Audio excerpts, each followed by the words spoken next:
BRS ఏడాది పరిపాలనపై తెలంగాణ మొత్తం సంబరాలు జరుపుకుంటోందని టీపీసీసీ అధ్యక్షుడు మహేష్ కుమార్ గౌడ్ చెప్పారు.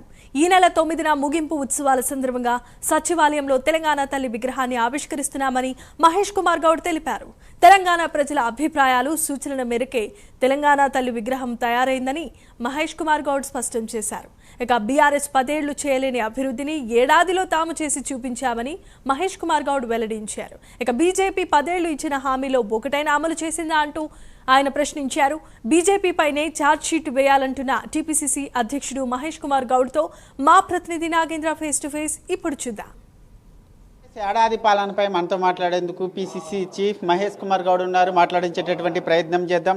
సార్, మీరు ఏం సాధించారని చెప్పి విజయోత్సవాలు చేసుకుంటున్నారు? 100 రోజుల్లో 6 గ్యారెంటీలు అమలు చేశారని చెప్పి విజయోత్సవాలు చేసుకుంటున్నారు. ఏంది మేము ఏం సాధించామని విజయోత్సవాలు చేసుకుంటున్నామంటే, మీరు 10 ఏళ్లలో పట్టుమని 50,000 ఉద్యోగాలు ఇచ్చి మేము సంవత్సరంలో 55,000 ఉద్యోగాలు ఇచ్చినాం. దానికోసం విజయోత్సవం చేసుకుంటాం. ఇది విద్యార్థులు, నిరుద్యోగులు చేసుకుంటే పండుగ.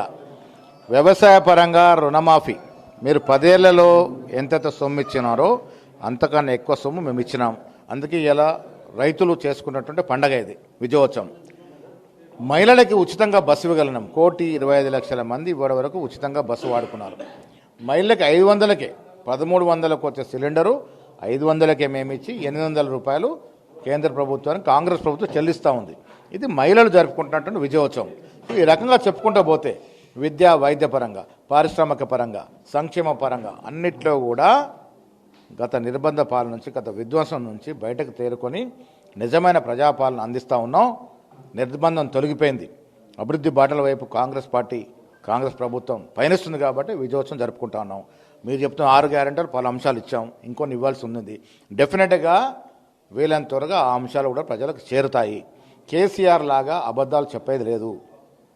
డబుల్ బెడ్రూమ్లో ఎంతమందిని ఊరడించాడు? తిదకి దిగిపోయేటప్పుడు ఒక డబుల్ బెడ్రూమ్ ఇచ్చినా మేము ఇస్తూ ఉన్నాం. ఇల్లు ఇందిరమ్మ ఇల్లు ఇస్తూ ఉన్నాం. పూరెస్త దుపూర్ నిజమైన బీదవాడికి, లబ్ధివాడికి ఇల్లు ఇచ్చే ప్రయత్నం చేస్తూ ఉన్నాం. ఈ రకంగా అటు అభివృద్ధిలో కానీ, ఇటు సంక్షేమంలో కానీ విపరీతమైనటువంటి వ్యయప్రసాల కూర్చి సంక్షేమాన్ని, అభివృద్ధిని ప్రజలకు ఇవ్వగలిగినాము. మీరు 10 ఏళ్లలో చేయలేనిది మేము సంవత్సరంలో చేయగలిగినాం కాబట్టి విజయోత్సవాలు జరుపుకుంటా ఉన్నాం. మిమ్మల్ని కూడా భాగస్వామ్యం కావాలని కోరుతా ఉన్నాం. సార్, ముఖ్యంగా ఆ బీఆర్ఎస్కి కాంగ్రెస్కి తేడా ఏంటి? ఎందుకంటే బీఆర్ఎస్ ప్రభుత్వ హయాంలో కాంగ్రెస్ ఎమ్మెల్యేలు చేర్చుకున్నారు, అదే నిర్బంధాలు, సేమ్ సిచ్యువేషన్ ఇప్పుడు కూడా ఉంది. బీఆర్ఎస్ ఎమ్మెల్యేలను కాంగ్రెస్లో చేర్చుకున్నారు, సేమ్ సిచ్యువేషన్, నిర్బంధాలకు సంబంధించినటువంటి అంశం. ఏంది తేడా రెండు పార్టీల మధ్య తేడా? నిర్బంధం అంటే బీఆర్ఎస్ హయాంలో 10 ఏళ్ళలో జరిగిన నిర్బంధం. ధర్నా చౌక్ ఎత్తేసినారు, గృహ నిర్బంధాలు ఉండేవి, హౌస్ అరెస్ట్లు ఉండేవి, స్వేచ్ఛ ఉండేది కాదు, మీటింగ్లో పర్మిషన్ ఉండేది కాదు. ఇప్పుడున్నాయా? ఆ నిర్బంధం ఉందా? ఇప్పుడు ఆ నిర్బంధం ఉంటే హరీష్ రావు, కేటీఆర్ ఇంత స్వేచ్ఛగా మాట్లాడగలుగుతారా? కౌశిక్ రెడ్డి లాంటి వాడు పోలీస్ స్టేషన్ పోయి గొడవ చేయగలుగుతాడా? నిర్బంధం అంటే ఏంటి? నిర్బంధం అంటే సిరిసిల్లో జరిగింది నిర్బంధం. ఇసుక లారీలతో మనుషులను తొక్కిస్తే నేరేళ్లలో ఎవరు మాట్లాడే పరిస్థితి లేదు. మీరా కుమార్ లాంటి మాజీ స్పీకర్ పోతానంటే పోయే పరిస్థితి లేదు. అది నిర్బంధం అంటే. ఎవ్వరు ఏ నాయకుడు జిల్లాలకు పోయినా అక్కడ నాయకుల యొక్క హౌస్ అరెస్ట్ ఉండేవి. ఇవాళ ఒక్క హౌస్ అరెస్ట్ జరిగిందా సంవత్సర కాలంలో? నిర్బంధం లేదు. రేవంత్ రెడ్డి గారి ప్రభుత్వం స్వేచ్ఛనిస్తుంది కాబట్టి మీరు ఇష్టారాజ్యంగా మాట్లాడుతూ ఉన్నారు. ప్రజాస్వామ్యం మేము కూడా యాక్సెప్ట్ చేస్తూ ఉన్నాం. అభివృద్ధి ధ్యేయంగా ముందుకు పోతూ ఉన్నాము. అభివృద్ధిని ఆకాంక్షించిన ప్రతివాడు మమ్మల్ని స్వాగతిస్తూ ఉన్నాడు. అభివృద్ధి పరంగా జరుగుతూ ఉంది, సంక్షేమ పరంగా జరుగుతూ ఉన్నాం, ఉద్యోగాలు ఇస్తూ ఉన్నాం, సంక్షేమ ఫలాలు ఇస్తూ ఉన్నాం, మహిళలకు ఇస్తూ ఉన్నాం, వ్యవసాయదారులకు ఇస్తూ ఉన్నాం. మేము ఇచ్చిన ప్రతి వాగ్దానం, ప్రతి అంశాన్ని పూరించే ప్రయత్నం చేస్తాము. కొన్ని మిగిలి ఉంటే కూడా అవన్నీ కూడా త్వరలో ఇస్తాం. సార్, బీజేపీ 6 అబద్ధాలు, 66 మోసాలు, 24/7 దగా అంటూ కూడా పెద్ద ఎత్తున నిరసన కార్యక్రమాలు చేపట్టింది. నడ్డా ఆధ్వర్యంలో ఈరోజు బహిరంగ సభ. మీ ప్రభుత్వాన్ని నిలదీసేందుకు నడ్డా సిద్ధమవుతున్నారు. దీన్ని ఏ విధంగా? దేనికోసం మీరు సభ నిర్వహిస్తున్నారు? స్పష్టత ఇవ్వాలి వాళ్ళు. నేను చాలా సందర్భాలు చెప్తాను. ఇవాళ కిషన్ రెడ్డి గారు, బండి సంజయ్ గారు చెప్తాను, సాధారణంగా ఆహ్వానిస్తూ ఉన్నాను.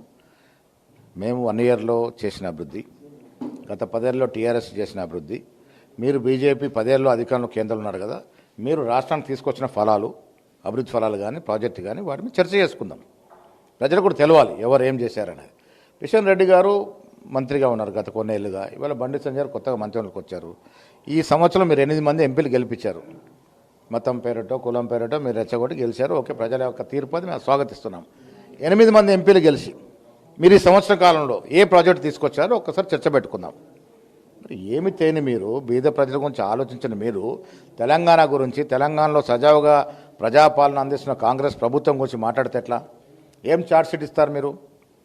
ఏం చెప్తారు ఛార్జ్షీట్? 55,000 ఉద్యోగాలు ఇచ్చాం ఒక సంవత్సరంలో. దాని మీద ఏం ఛార్జ్షీట్లు ఏం చెప్తారు? దాని మీద మహిళలకు ఉచితంగా బస్సు ప్రయాణం ఇవ్వగలిగినాం, 1,25,00,000 మంది వాడుకుంటా ఉన్నారు. ఏం ఛార్జ్షీట్ ఇస్తారు దాని మీద? ఉచితంగా విద్యుత్ ఇస్తా ఉన్నాం, కొన్ని వేల కుటుంబాలు ఆదుకుంటా ఉన్నాయి. ఏం ఛార్జ్షీట్ ఇస్తారు దాని మీద?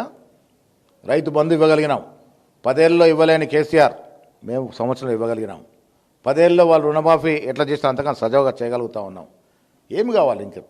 రాష్ట్ర ప్రభుత్వం 3 నెలలు ఎలక్షన్ పోతే 9 మాసాలు నిరంతరంగా కృషి చేసి మంత్రివర్గము కష్టపడి ఇవన్నీ ఇవ్వగలుగుతా ఉన్నాం.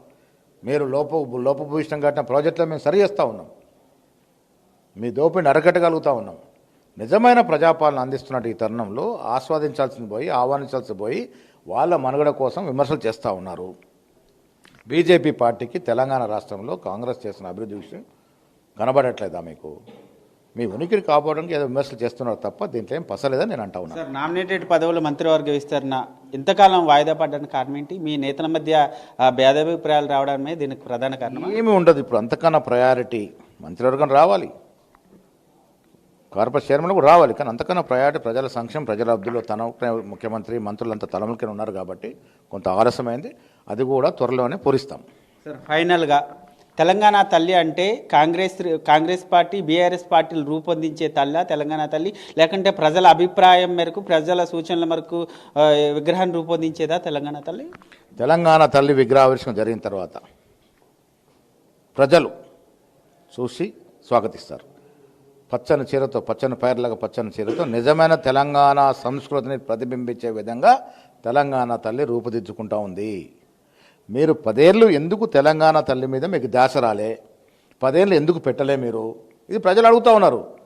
మీరు 10 ఏళ్ళు పెట్టలే, మీకు తెలంగాణ తల్లి మీద ధ్యాస లేదు, చనిపోయిన ప్రాణాలు అర్పించి తెలంగాణ కోసం చనిపోయిన కుటుంబాల మీద ధ్యాస లేదు, విద్యార్థి మీద ధ్యాస లేదు, నిరుద్యోగం ధ్యాస లేదు, ఏ ధ్యాస లేదు. మీ ధ్యాస అంతా సంపాదన మీద ఉండిపోయింది. ఇలా మేము చేయగలుగుతున్నాం.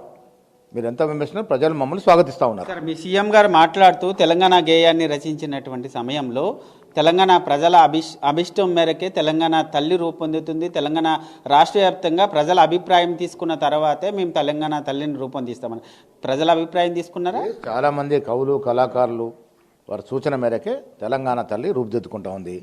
ఆనాడు స్వాగతించిన పాట అందశ్రీ రాసిన జయో తెలంగాణని ఆనాడు నెత్తిన పెట్టుకుని ఊరేగిన కేసీఆర్ తర్వాత ఎందుకు దాన్ని రాష్ట్ర గీతంగా చేయలేకపోయినాడు అంటే అందశ్రీకి పేరు వస్తుందని.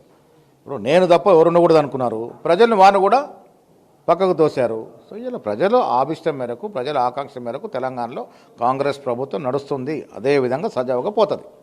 ఇది మనం మొత్తాన్ని చూసుకుంటే గత బీఆర్ఎస్ 10 ఏళ్ల పాలనలో చేయలేనటువంటి అభివృద్ధి సంక్షేమ కార్యక్రమాలను మేము ఈ 1 yearలో చేశాము కాబట్టి విజయోత్సవాలు చేసుకుంటున్నామంటూ కూడా పిసిసి చీఫ్ చెప్పడం జరిగింది. Video journalist Srikrishna, Nagendra, Hyderabad.